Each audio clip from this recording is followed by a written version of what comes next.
I never believed in the supernatural until the night the lightning struck. It was as if the bolt had unlocked something deep within me, a door to a realm I never knew existed. I was standing by the old oak in our backyard when it happened, the air around me crackling and humming with energy. The first whisper came that night, a soft, mournful voice that seemed to drift on the wind. At first, I thought it was just the remnants of the storm playing tricks on my ears, but each night, the voices grew louder, more insistent, and undeniably real.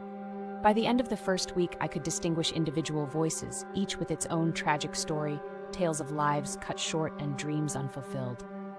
There was a woman who lost her child in a fire, a soldier who never came home, and a young girl who drowned in the nearby lake.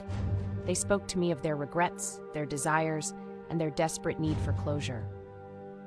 I became their reluctant confidant, compelled to listen as they poured their sorrows into my mind.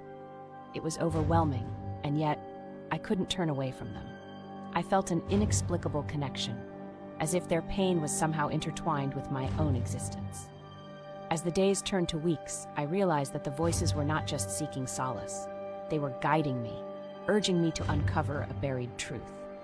The whispers led me to an old, forgotten cemetery on the outskirts of town, where the headstones were worn and weathered by time.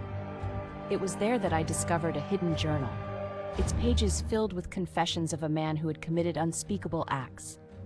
The dead were warning me, pushing me to right the wrongs he had left in his wake. Driven by a sense of urgency, I delved deeper into the town's history, uncovering a web of deceit and betrayal that had been concealed for decades.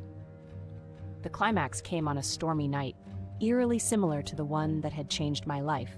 The voices reached a fever pitch, a cacophony of anguish that threatened to drown out my own thoughts.